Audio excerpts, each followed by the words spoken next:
Video ગોંડલમાં જે રાજકારણ હમણાં ગરમાયું છે, હમણાં 5-6 લોકો બહુ ઠેકડા મારે છે. સુરતમાં મિટિંગો થાય છે કે ગોંડલમાં તાનાશાહી છે, ગોંડલમાં ગુંડારાજ છે.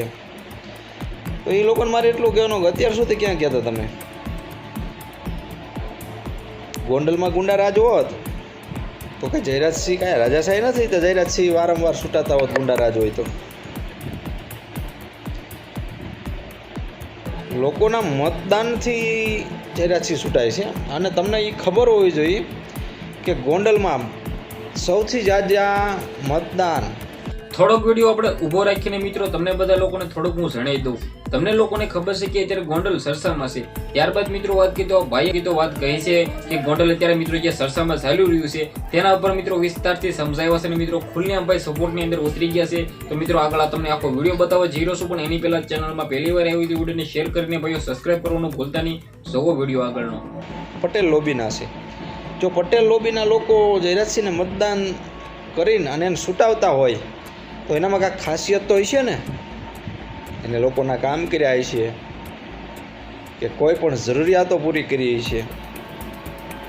ગોંડલની જનતાને જે સત્તા જોતી હોય કે જે જયરાજસિંહના MLA હોવાથી જે સત્તા જેવી સત્તા જોતી હોય ત્યારે જ એને જયરાજસિંહ છૂટાવ્યા હોય ને. ગોંડલની પ્રગતિ થઈ હોય, પહેલાં થઈ હોય તે પછી બીજી ટ્રમ્પ આવી હોય, બીજી ટ્રમ્પમાં જયરાજસિંહ છૂટાવતા હોય તો એને કાંઈક ગોંડલની પ્રગતિ જોઈ છે, કાંઈક એમાં માણસાઈ જોઈએ છે. એમાં કોઈ ગુંડો નહીં જોયો હોય, અને ગુંડો જોયા હોય, કદાચ જયરાજસિંહમાં કોઈ ગુંડો જોયો હોય, તાનાશાહી જોયો હોત તો એને બીજી ટ્રમ્પમાં લોકો મત ન આપત. એવું તો નહોતું કે અહીંયા બંદૂક રાખીને લોકોને મતદાન દેવડાવ્યું હતું. એટલે ગોંડલમાં રાજ કયો, સત્તા કયો, એ લોક ચાહનાથી મળી છે જયરાજસિંહને. તમે જે સુરતમાં મિટિંગો કરો છો, ગોંડલમાં મિટિંગો કરો છો,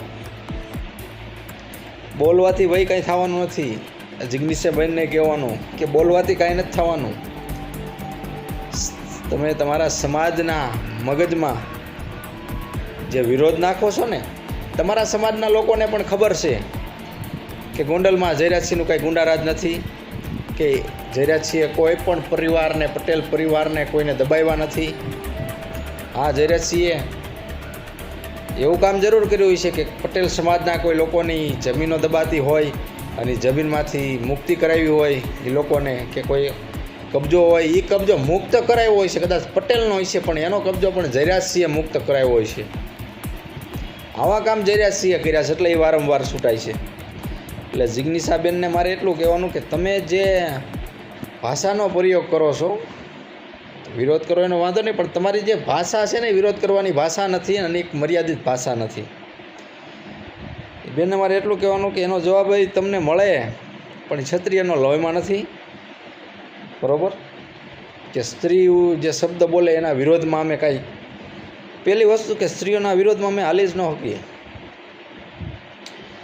અને ગોંડલમાં ગુંડારાજી છે તો તમારે કાંઈ પ્રચાર કરવાની જરૂર નથી. ગોંડલમાં ગુંડારાજી છે તો આવતી ટ્રમ્પમાં ખબર પડી રહી છે. લોકો મત નહીં આપે, પટેલ લોબી મત નહીં આપે, પણ પટેલ લોબી મત આપશે અને જયરાજસિંહ છૂટાય છે એ વિશ્વાસ છે. એનું એક જ કારણ છે કે જયરાજસિંહે ક્યારેય એવું નથી દર્શાવ્યું કે હું ક્ષત્રિય છું. ચાહે પટેલ લોબી હોય કે કોઈ પણ સમાજ હોય, જયરાજસિંહ એના કામ કર્યા છે. બરાબર? એટલે કોઈ ગોંડલમાં ગુંડારાજ નથી અને જે પણ છે એ આવતી ટ્રમ્પમાં દેખાઈ રહી છે. બસ એટલું જ કહેવાનું.